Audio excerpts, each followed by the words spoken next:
माला जपूं न कर जपूं, जिव्या जपूं न राम। कबीर जी कहते हैं कि मैं अब माला नहीं जपूंगा, न जिव्या से राम राम करूंगा। क्यों? माला जपूं न कर जपूं, जिव्या जपूं न राम। मन मेरा निर्मल भया, अब मैंने पाया विश्राम। अब मैं तो विश्राम की तरफ चला गया हूं, मन मेरा निर्मल हो गया है। तो मेरे भाई बहन, आइए इस धरा पर एक ऐसा बेजोड़ साधक हुआ है जिसने परमात्मा को भी मजबूर किया है आने के लिए। जब भगवान राम वनवास में राम लखन और जानकी के साथ में जाते हैं, तब भगवान एक बार सबसे पहले, देखो राम राज्य का सबसे पहला नागरिक है और भगवान ने राम राज्य की नींव सबसे पहले नागरिक से की जिसके पास में कुछ नहीं है। देखो, जाति से हीन है, पढ़ा लिखा बिल्कुल नहीं है, वर्ण से हीन है, विद्या से हीन है, तन से हीन है, कुटुंब से हीन है, कुछ भी नहीं उसके पास में। और यही एक ऐसा पहला प्राणी है जिसके पास में भगवान अपने राम राज्य की नींव डालने जा रहे हैं। देखो मेरे भाई, जब भगवान राम वन में गए ना, तो रथ में बैठ करके राम लक्ष्मण जानकी तीनों बैठ कर जाते हैं, सुमंत भी साथ में जाता है। लेकिन जो ही गंगा का किनारा पास में आया और भगवान ने तुरंत कह दिया, दे दो जी।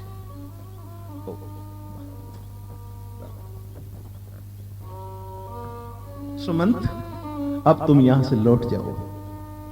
सुमंत ने कहा, मुझे यहां से क्यों लौटा रहे हो? कहा, बस अब तुम लौट जाओ। बस बरबस भगवान ने जबरन से लौटा दिया। सुमंत, अयोध्या की सरहद अब रुक गई है, अब ये सरहद तुम्हारे लिए यहीं समाप्त हो रही है, अब तुम वापस लौटो।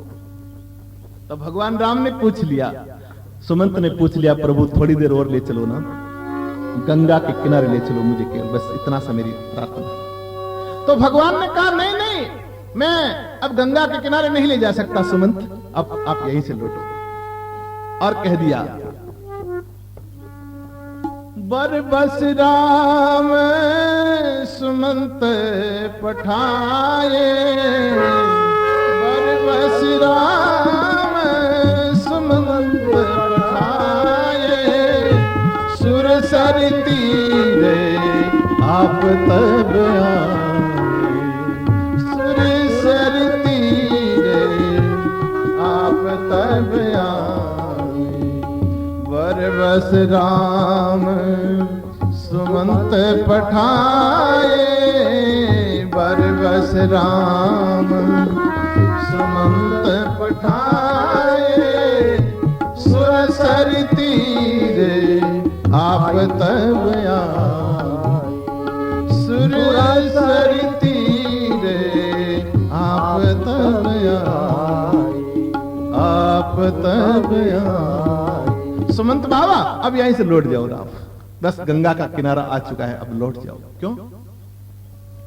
भगवान को डर लगा कि सुमंत मर्यादा में रहने वाला जीव अब ये गंगा के किनारे यदि आज गया तो केवट का व्यवहार जो है मर्यादा के बिल्कुल विपरीत होगा। यहां प्रेमी का व्यवहार है। भगवान को पता था कि मैं नाव मांगूंगा और ये आदमी मना करेगा, नहीं तो मेरे भाई बहन, भगवान चाहते तो ले आते उसको, लेकिन भगवान ने कहा, अब जीवन की बहुत महानता की तरफ मैं जा रहा हूं, सुमंत तुम यहीं से लौटो वापस। और मेरे भाई बहन, भगवान गंगा के किनारे आने की तैयारी में हैं। आइए आगे का प्रसंग पढ़ो।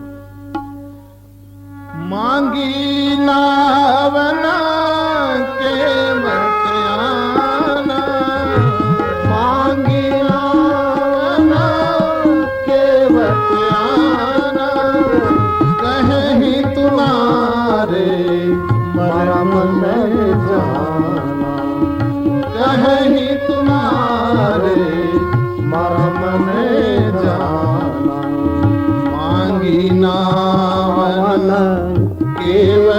आना मांगी नाम केवट आना कहीं तुम्हारे मरण में जाना कहीं तुम्हारे मरण में जाना मरण में जाना।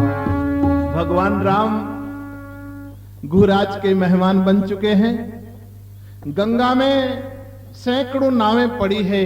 सब लोग अपने अपने नावों के रंग रोशन करने में लगे हैं। कोई तोरण द्वार बना रहा है तो कोई फूलों की सहज बिछा रहा है। कल मैं भगवान को बिठाऊंगा अपनी नाव में। हजारों नाव पड़ी है गंगा में आज। ये गंगा के किनारे रहने वाला केवट सबसे गरीब था मेरे भाई। देखो, और गरीब आदमी को दुख कब होता है? जब घर पर मेहमान आ जाए और चाय का सामान नहीं होवे तो गरीब बहुत दुखी होता है। कहा ये क्या घटना बीत गई। और दुख उसको नहीं होता। घर पर मेहमान आ गए और जब वो चीज घर पर नहीं हो तो गरीब को उस समय दुख बहुत होता है। भगवान तूने गरीब इतना क्यों बनाया? केवट सारे जीवन भर गरीबी में रहा लेकिन कभी दुख नहीं हुआ। आज पहली बार दुखी हो रहा है। और देखो मेरे भाई बहन, जीवन में कभी दुख हो ना तो दुख को 3 जगह कहना चाहिए। या तो अपनी पत्नी को कहना चाहिए। किसको? यदि पत्नी सुनने वाली हो तो। यदि खूंखार कोई चंगेन खा टाइप हो जिसको देखते ही कुत्ते बेचारे भाग छूटे। वैसे हिंदुस्तान की नारियां तो बहुत महान है मेरे भाई बहन, क्योंकि इन नारियों ने राम और कृष्ण जैसे लाल पैदा किए हैं। इन नारियों ने शिवा और राणा प्रताप जैसे रत्न दिए हिंदुस्तान। नारियां कम नहीं है, पर पाश्चात्य की छाया पड़ने से नारियों में थोड़ा असर आ गया है। बाकी हिंदुस्तान की नारियों के लिए कोई ये कह दे। यहां मेरे भाई बहन ब्रह्मा विष्णु महेश को छोटे छोटे अपने शील और अपने तपस्या के बल पर छोटे छोटे बालक बना दिए इन नारियों ने। तो इन नारियों ने शौर्य की गाथा देखिए। कहां लक्ष्मीबाई ने अपने छोटे से लाल को पीछे बांध करके अंग्रेजों के सामने भिड़ते भिड़ते प्राणों की आहुति दे दी उसी क्षण। हिंदुस्तान की नारियां साधारण नहीं है मेरे भाई, ये बहुत महान नारियां। मुझे याद है आहू और अहुक नाम के भील और भिलनी जंगल में रहते थे। बहुत गरीब झोपड़ी में केवल। अचानक भगवान शंकर की आराधना करते। पति पत्नी लकड़ियां लाता पति जंगल से, पत्नी वहीं पर रोटी बनाती और जंगल में रहते भील और भिलनी दोनों। अचानक एक दिन संत आ गए। महाराज पधारो, बड़ी कृपा की आपने। देवी बेटा मैं रात्रि निवास यहीं करूंगा तुम्हारी यहीं। तब भील ने मन में विचार किया कि रात्रि निवास करने के लिए घर में स्थान तो केवल 2 आदमी का है। मैं मेरी पत्नी सो सकते हैं, इतना ही स्थान है। तीसरे महात्मा आ गए, अब ये रात्रि निवास यहीं करें। सर्दी का समय है, मैं यहीं रहूंगा। तो आहुक भील ने कहा अपनी पत्नी से, देवी संत द्वार आए हैं, एक काम करो ना, मैं बाहर सो जाता हूं और संत को तुम अंदर सुलाओ, कहीं संत को ठंड न लग जाए। और आहू पत्नी के पास में संत रात्रि को कुटिया में सोए। जब सवेरा हुआ अचानक रात्रि के समय में शेर आया और भील को मार गया। जब सवेरे के समय में आहू पत्नी उठी और उठकर के जब बाहर देखती है, महात्मा उठे अपने नित्य कर्म में बैठ गए ध्यान मुद्रा में, और पत्नी ने उठ के देखा तो अपने पति की लाश पड़ी है, खून दिख रहा है, हाथ पैर टूटे हुए हैं। तो पत्नी ने जो ही महात्मा की समाधि खोली और महात्मा ने देखा कि ओहो हो ये भील तो मर गया बेचारा। अरे राम राम, बुरा हुआ। अगर बाहर में सो जाता तो अच्छा रहता, मुझे अंदर सुलाने के दुख में ये भील बेचारा मर गया, रात को कोई शेर खा गया है इसको। तब साधु की आंखें भीज गई उसी क्षण, क्योंकि उपकार के लिए मरा ना।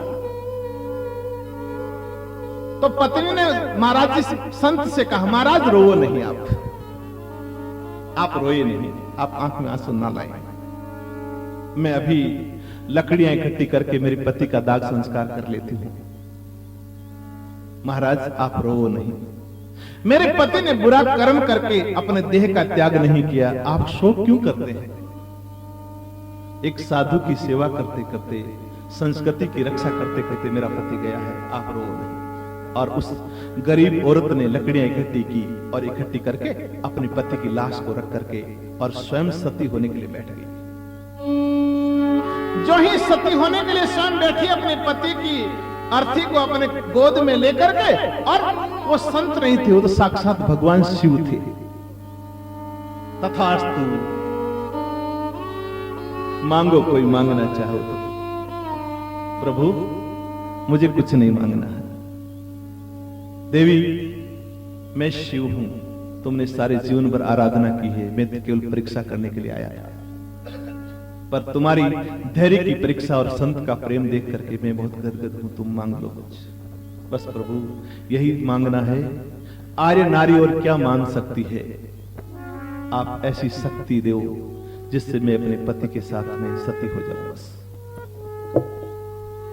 तो भगवान शिव ने कहा, देवी अब तुम्हारे पति यदि जीवित हो जाए तो? प्रभु जैसी प्रारब्ध की रेखा है वैसी रहेगी, आप तो कष्ट ना करो कृपा करके। लेकिन भगवान शंकर ने जो ही कृपा की और वो भील जीवित हो गया।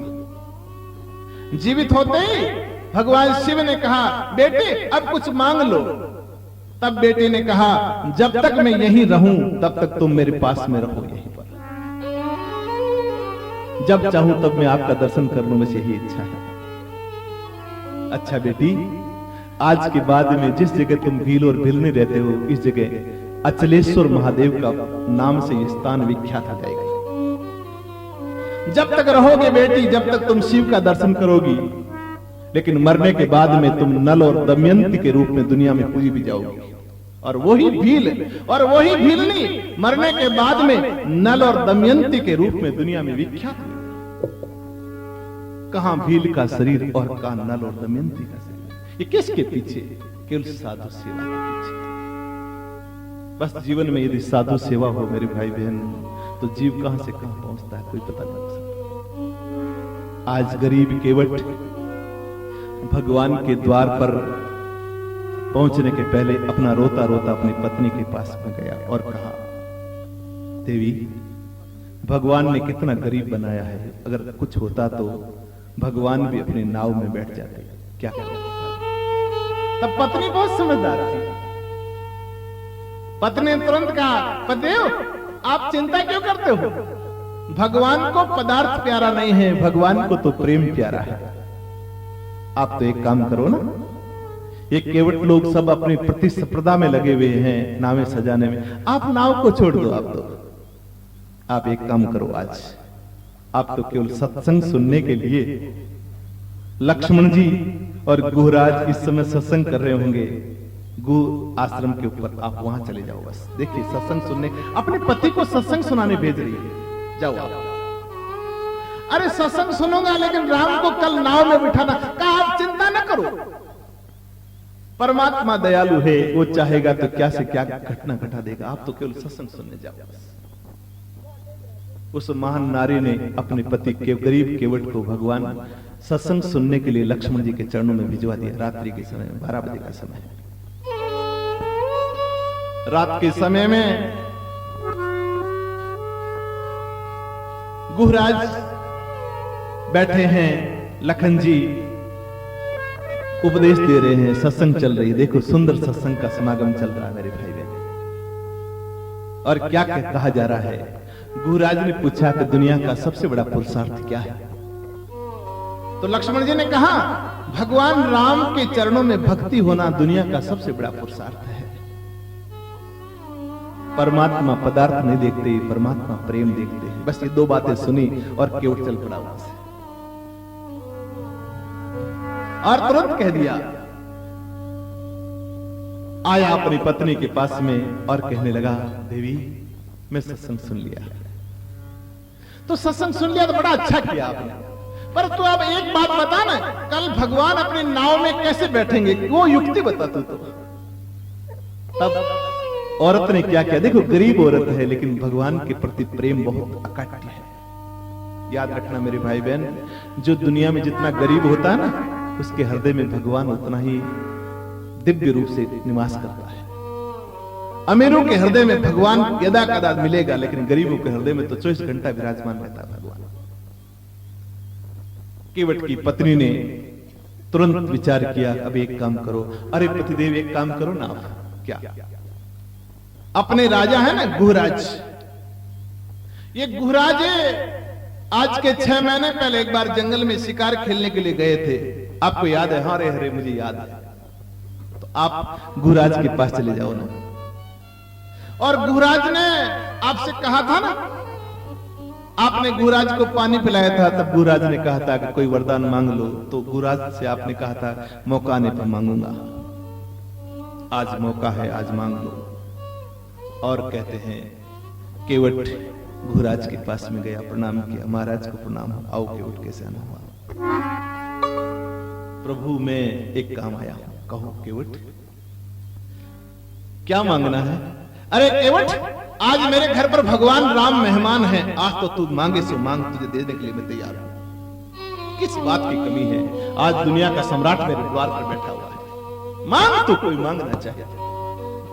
केवट ने कहा प्रभु और कुछ नहीं मांगना मुझसे, मैं मांगने वाला भिखारी नहीं हूं। जो दुनिया में मांग मांग करे, एक अगरबत्ती जलाए और 3 मांग परमात्मा के सामने रख दे, भगवान में लज्जित होता है कि ऐसे लोगों से मैं क्या मुंह दिखाऊं इनको। इसलिए तो मंदिर में भगवान ने अपने पर्दा लटकवा दिया। ये बनिए लोग आते हैं, इनको मैं देखना नहीं चाहता, क्योंकि मांगने वाले आते हैं, देने वाला तो कोई आता ही नहीं है। लगाओ पर्दा सामने।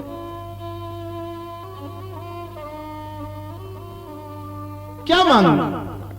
बस प्रभु एक चीज दे दो मुझे आप, तो क्या? 6 महीने पहले आपने जंगल में मुझे एक वरदान दिया था ना? हाँ, मैं शिकार खेलने गया था और मुझे प्यास लगी, तूने मुझे पानी का लोटा पिलाया, उस समय मैंने कहा था कोई मांग ले। आज मौका है मांगने का, मैं मांगने में हूं। क्या मांगेगा? एक काम करो प्रभु, ये गंगा के जिस घाट पर आज निकलने वाले हैं भगवान राम, उस घाट पर जितनी नावें हैं ना, ये सारी नावों को कह दो कि यहां से गंगा का घाट छोड़ करके सब यहां से 10 किलोमीटर दूर चली जाए सबके सब, और इस घाट पर केवल मेरी नाव रहनी चाहिए बस।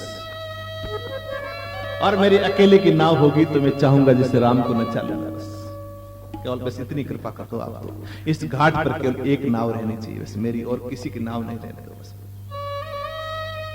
तो मेरे भाई बहन, जो सैकड़ों नावें स्पर्धा में लगी थी, सबकी सब हट गई, और गंगा के किनारे केवल एक ही नाव खड़ी है जिस पर भगवान राम जाना चाहते हैं, जिस उस पर। और भगवान राम गुहराज को लेते हुए गंगा की तरफ आ रहे हैं। ये केवट कितना अजीब आदमी है। जब तक भगवान नहीं आए, जब तक नाव को इस किनारे रखा उसने, और जो ही भगवान पास में आए तो नाव को उस किनारे ले गया। जब तक भगवान नहीं दिखते थे, जब तक भगवान को देखता रहा, और जो ही भगवान की नजर केवट की तरफ पड़ी और भगवान ने पीठ फेर ली होगी, कहा अब मुझको नहीं देखना, किसको बहुत देख लिया, उधर फेर बस। और भगवान गंगा के इन किनारे खड़े होकर के अब भगवान कहते हैं, मांगी नावना केवट आना। बोलिए अभी, नावना केवट आना, कहीं तुम्हारे मरम में जान, कहीं तुम्हारे मरम में जान। मांगी नावना केवट आना, मांगी नावना केवट आना, कहीं तुम्हारे मरम में जाना, कहीं तुम्हारे मरम में जाना। छुअत शिला भई नारी सुहाई, सुअर शिला भई नारी सुहाई, पाहन तेना काठ कठिना, पाहन तेना काठ कठिना, मांगी नावना के बयाना, मांगी नावना के बयाना, कहीं तुम्हारे मरम में था, कहीं तुम्हारे मरम में था, मरम में था। भगवान राम ने कहा, अरे ओ केवट भैया,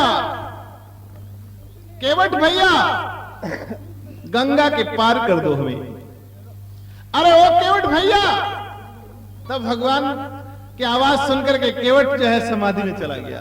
बहुत समय से भगवान की वाणी सुनने को मिली है, जन्म जन्म तक ऋषि मुनि साधना करते तो भी राम को नहीं पा सकते। मेरे भाई बहन, आज कितना मेरा सौभाग्य है कि मुझे राम आवाज दे रहे हैं कि ओ केवट, ओ केवट। तो मेरे भाई बहन, ये केवट के पास में दो ही संपदा है बस। केवट के हृदय में भक्ति लबालब भरी है और केवट की बुद्धि में वासना नहीं है बस। इन दो कारण से आज भगवान गंगा के किनारे केवट को आवाज दे रहे हैं, अरे ओ केवट भैया, नाव लिया। भगवान को देख करके केवट ने मुंह फेर दिया और कहा, थोड़ी देर और बोलो, मैं हिसाब बराबर कर रहा हूं। सारे जीवन भर मैंने आपको आवाज दी लेकिन आपने कभी नहीं सुनी, आज मैं हिसाब बराबर कर रहा हूं। अरे केवट भैया, हमें पार कर दो। तब केवट भगवान ने 5 बार आवाज दी ना, तब तक तो केवट झांका ही नहीं भगवान की तरफ। और देखो, इस मनुष्य ने भगवान को प्रणाम भी नहीं किया। देखो मेरे भाई बहन, बैठा है और पीठ फेर दिया। जब मेरे राम ने केवट को आवाज दी तो लक्ष्मण जी से सहन नहीं हुआ कि हे प्रभु, किन मर्यादाहीन पुरुषों के पास में आप आगे हो। दुनिया का ऐसा कोई प्राणी नहीं है, जड़ से लेकर के चेतन तक कोई प्राणी नहीं है जिसने आपको पहले प्रणाम नहीं किया हो। और ये आदमी कितना उच्छृंखल है, आपको प्रणाम भी नहीं कर रहा है। और प्रणाम तो दूर रहा, लेकिन आपसे पीठ फेर के फेरा बैठा है। प्रभु आप कहो तो मैं एक बाण से इसको इधर घुमा दूं। लक्ष्मण जी ने कहा, राम जी ने कहा, लखन भैया, ये भूमि का कुछ और है, ये बाण से मुड़ने वाला नहीं है। सीता जी ने तुरंत धीरे से कहा, लखन भैया एक विचार तो करो। जिस भगवान के कदम से त्रिलोकी नापी जा सकती थी, क्या गंगा नापी नहीं जा सकती? आखिर थोड़ा विचार तो करो लखन भैया। ये कौन रहस्य है जिसके कारण त्रिलोकी को नापने वाला गंगा के पार नहीं जा सकता है? और जब भगवान ने 5 बार आवाज दी ना, तो केवट नहीं झांका तो गंगा मां प्रकट हो गई उसी क्षण। गंगा मां ने कहा, अरे ओ अनाड़ी, क्या कर रहा है? त्रिलोकी के नाथ साक्षात खड़े हैं और तू झांकता नहीं है। तेरा भी जीवन धन्य हो जाएगा और मुझ गंगा का जीवन भी धन्य हो जाएगा यदि राम इधर आ जाएंगे तो। और रूठ के चले गए तो तब केवट ने गंगा मां को कितना सुंदर कहा, मां थोड़ा विचार तो करो। पहली बात तो ये आदमी मांगने के लिए आया ना, तो इसकी गरज जब मांगने आया है। मांगने कब आता आदमी? जब गरज होती है। और जिसके गरज हो, जिसके गरज पक्की हो, वो 10 बार कहेगा, मोहन जी थोड़ा दे दो ना, मोहन जी दे दो ना। और नहीं झांके तो नहीं झांके, भाई भाई मैं फुर्सत नहीं है, अभी मैं ताश खेल रहा हूं, अभी मैं घरवाले की पानी भर रहा हूं, अभी मेरे को फुर्सत नहीं है। तो अगले के गरज होगी तो क्या करेगा वो? बैठ गया। तो केवट ने कहा, मां तुम क्यों घबराती हो? बिना गरज के किसने आवाज दी है आज दिन तक? ये गरज के बिना कौन आवाज दे? अरे केवट तू पागल हो रहा है, चले जाएंगे और तू भी अनाथ रह जाएगा और मैं भी अनाथ रह जाऊंगी। तब केवट ने कहा, मां तुम चिंता ना करो, ये तुम्हारा बेटा साधारण नहीं है, बेटे के पास में ऐसा चुंबक है।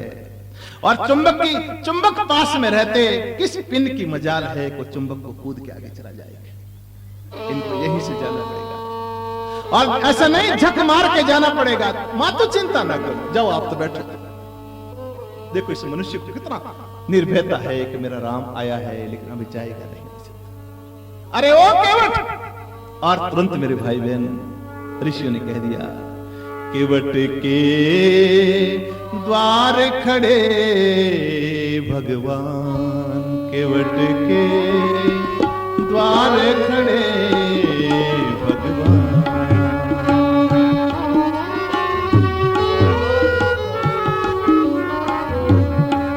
मीठी वाणी सुन रघुवर की, मीठी वाणी सुन रघुवर की, केवट हुआ गलतान, केवट के द्वार खड़े भगवान, केवट के द्वार खड़े भगवान, केवट के द्वार खड़े भगवान खड़े हैं केवट के द्वार। देखो मेरे भाई बहन क्या घटना चित्र है। अरे केवट नाव ले आओ ना, बस मैं सब जानता हूं। सब जानने का नाम लिया तो लक्ष्मण से रहा नहीं गया। क्या हमारे खानदान में कोई कमी है? हमें कोई छोटी कंगाली है तो मैं क्या जानता है? जंगल का रहने वाला भील और कहता जानता हूं। जन्म जन्म तक ऋषि मुनि साधना करते वो भी नहीं जान सकते। संसार को रचने वाला ब्रह्मा भी चाहे कि मैं ईश्वर को पहचानूं तो वो भी नहीं पहचान पाया मेरे भाई। सारे जीवन भर समाधि में रहने वाले शंकर भगवान से पूछा गया, आप जानते हैं परमात्मा को? कहा नहीं जान सकता। वो मन वाणी के अगोचर परमात्मा को मैं कैसे जान पाऊं? और ये फटे कपड़े का आदमी कहता मैं जानता हूं। केवट ने मन ही मन कहा, महाराज ये कपड़े फटे हैं लेकिन मेरे संस्कार फटे नहीं हैं। अगर संस्कार फटे होते तो तुम मेरे द्वार पर नहीं आते। मेरे संस्कारों में कभी गुण नहीं लगा है। मेरे संस्कारों को कोई मनुष्य कुरेद नहीं सकता। ये संस्कार बहुत जन्म जन्म के जमे हुए हैं। मैं सब जानता, बस रहने दो। जब सब जानने का नाम लिया ना तो भगवान के नेत्र नीचे हो गए। क्या जानता है सब? अथवा तो ये भगवान का रहस्य जानता है, अथवा तो केवट ये जानता है कि जिनके चरणों को छूने से अहिल्या जैसी अनाथ नारी तर गई थी, आज मुझे तारने के लिए आया है ठाकुर। मैं ये जानता हूं। मैं ये भी जानता हूं कि ठाकुर कितना दयालु है। दुनिया में ऐसा दाता और दयालु कोई नहीं हो सकता। जो दुनिया का सम्राट मुझ गरीब के सामने खड़ा है। अरे दुनिया वालों तुम देखो तो सही, दुनिया में ऐसा दयालु और दुनिया का दाता कोई नहीं हो सकता। मैं दुनिया को दिखाना चाहता हूं कि परमात्मा जैसा दयालु और परमात्मा जैसा महान कोई नहीं है दुनिया में। आज मेरे द्वार पर खड़े हैं ना, ये दुनिया वाले भी देख ले। मैं तो जानता हूं इस बात को कि मेरे राम उदार हैं, मेरे राम बहुत महान है। मेरे राम की शरण लेने वाला जीव कभी दुखी नहीं हो सकता। लेकिन दुनिया वालों को भी तो दिखाऊं कि राम कितने दयालु हैं। राम सामने खड़े हैं। तो क्या जानता है?